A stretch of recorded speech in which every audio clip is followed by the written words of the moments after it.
네, 글로벌 트렌드 살펴보는 마켓 키워드 시간입니다. 오늘도 역시 MTN의 김종효 전문위원과 함께하도록 하겠습니다. 어서 오세요. 네, 안녕하십니까? 네, 안녕하세요. 오늘의 키워드는 어떤 걸 준비하셨나요? 네, 최근 들어서 외신뿐만 아니라 우리나라 그 각종 연구소라든지 이런 쪽에서 인도 관련 재료들이 좀 많이 나오고 있거든요. 예. 그래서 오늘은 지난번에도 한번 살펴봤습니다만 모디 이외의 여러 가지 흐름들을 보면서 인도와 관련된 종목군들에 대해서 또 인도 경제에 대해서 언급해 보도록 하겠습니다. 아무래도 나렌드라 모디가 총선에서 승리를 하면서 인도 내에서도 일자리 많이 늘어날 거다, 경제도 좋아질 거다라고 이렇게 기대감이 나타나고 있는데 실질적으로 금융시장에서는 현재 어떤 변화가 일어나고 있나요? 네, 지금 실물시장, 금융시장 모두 변화가 있다라고 봐야 될 것 같고요. 예. 그리고 국제금융기관이라든지 아니면 대부분의 인도 내에서도 구자라트 주에서 그동안 모디가 보여왔던 성과 때문에 네. 인도는 굉장히 좋아질 거다라고 보고 있고요.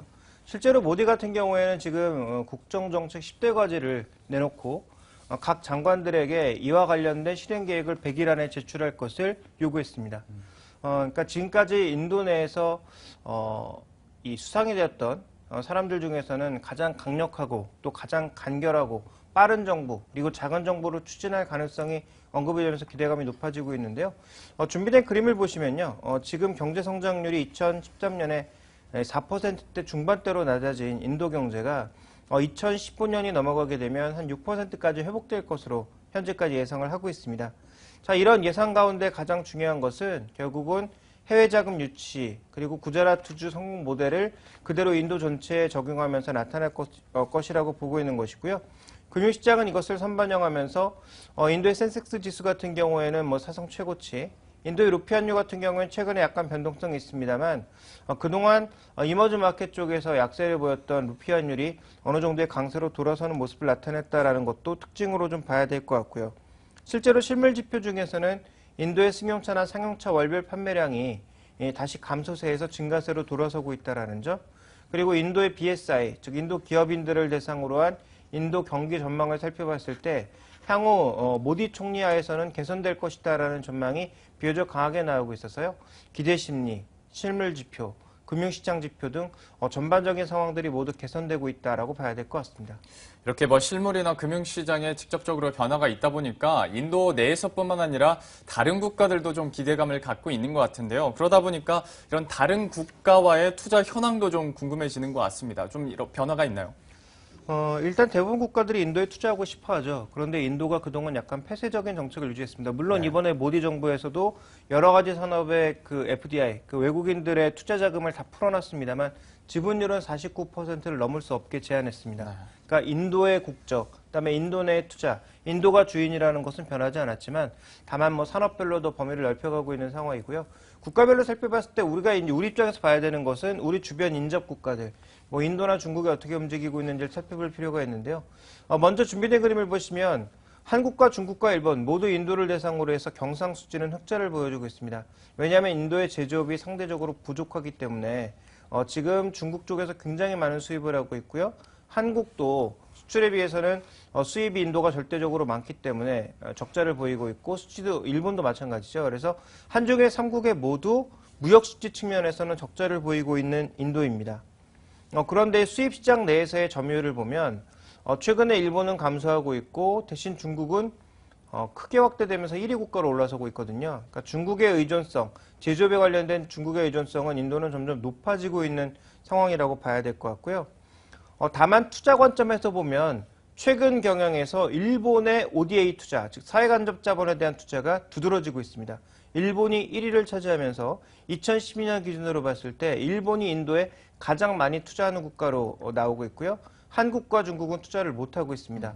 한국이 투자를 못하고 있는 이유 중에 하나는 아무래도 그 관계가 그동안 그렇게 좋은 편은 아니었기 때문에 또 실제적인 이 경제적인 해자가 그렇게 많지 않았기 때문이었고요. 중국은 실제로 1960년대 인도와 전쟁도 했었죠. 예. 그러다 보니까 아무래도 투자 자체는 조금 꺼리는 상황.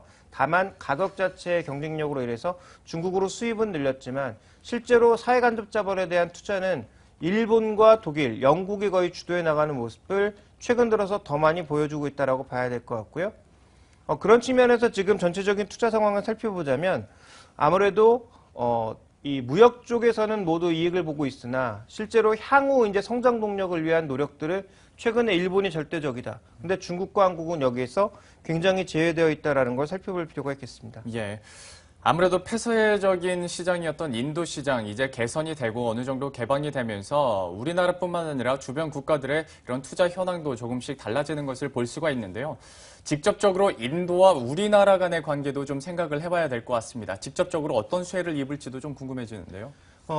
최근에 나온 6월 말 이후에 나온 자료들을 쭉 살펴보시면 인도 쪽에서 앞으로 어떤 것들이 늘어날 것인지에 대한 보고서가 많이 나와 있는데요. 네. 대부분 이제 과거 대비해서 소비재가 많이 늘어날 거다. 그런데 인도 정부가 그동안 소비재가 증가하는 가운데서도 자국 기업들 혹은 뭐 글로벌 기업 중에서 과거부터 인도에 들어와 있던 기업들에 대한 수혜가 많았다면 이제는 해외로 좀 문호를 넓히는 상황이기 때문에 한국 기업의 추가적인 유치 가능성, 왜냐하면 모디가 운영을 했던 구자라트주 같은 경우에도 LG라든지 포스코라든지 국내 기업들이 상당수 많이 들어갔었거든요. 네. 그러니까 그런 수혜를 입지 않을까라고 기대하고 있는데 어떤 품목들이 많이 늘어날 것인지 한번 살펴보도록 하겠습니다.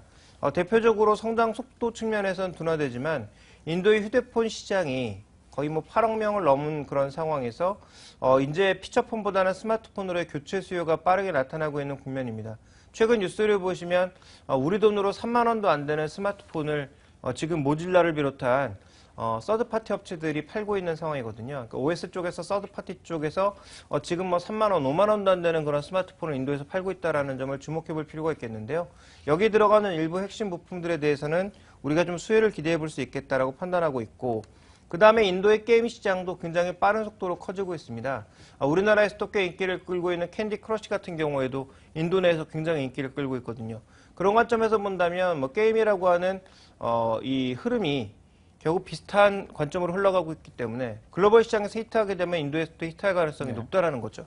여기에 경쟁력이 있는 한국 기업들의 어느 정도 관심을 좀 가져볼 필요가 있겠다. 그럼 IT 관점에서 본다면 삼성전자, SK하이닉스, LG디스플레이 같은 핵심 부품 쪽, 그다음에 모바일 게임들을 만들어내고 있는 컨텐츠를 제공하는 쪽의 종목군들이 수혜를 받을 수 있다라고 봐야 될 것 같고요. 그다음에 이제 사회간접 자본 측면에서의 움직임인데 준비된 그림을 보시면 인도의 월별 FDI가 올해 들어서 빠르게 증가하고 있고 또 앞으로 더 증가할 것으로 예상되고 있거든요. 근데 이 자금의 상당 부분은 사회간접 자본에 투자될 가능성이 높습니다. 발전소라든지 항만이라든지 그 외에 뭐 전력시설 같은 쪽에 투자될 가능성이 높아 보이고 있고요.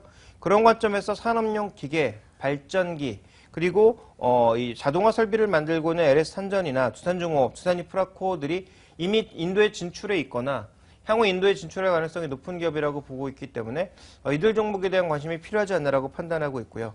자, 마지막으로는 인도에 지금 이 사회간접 중에서 물에 대한 중요성이 또 강조가 되고 있습니다. 이런 수처리 관련 기업들의 움직임도 한 번 정도는 주목해 보실 필요가 있을 것 같고요.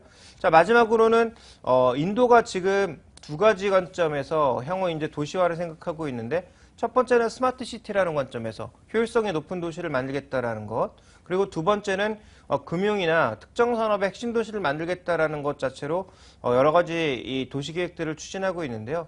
자, 이런 도시 계획 측면에서 우리나라에서 가장 특화되어 있는 건설업체는 삼성물산이 가깝습니다. 네. 그래서 여러 가지 이 IT 쪽의 분야도 발달해 있고 연관성도 높고요. 또 하나 이제 지하철을 포함한 사회간접 자본의 이 공사 경험이 많기 때문에 이런 종목군들이 장기적으로 좀 수혜를 받지 않을까라고 보고 있습니다. 역시 경제가 발전하면서 인도에서도 이 스마트라는 단어가 더 많이 들려올 것 같은데요. 전체적으로 수혜가 기대되는 업종 중에서는 IT 컨텐츠나 그리고 사회 간접 자본, 특히 워터에 대해서도 물 관리에 대해서도 역시 말씀을 해주셨고요. 스마트 시티로 삼성물산까지 함께 예시를 들어주셨습니다. 예, 앞으로도 이제 인도의 경제 방향성 그리고 우리나라와의 경제 교역에 대해서도 보다 주목을 해야 될 것 같습니다. 이렇게 해서 오늘의 키워드로 인도에 대해서 확인을 해봤는데요. MTN의 김종효 전문위원과 함께했습니다. 고맙습니다.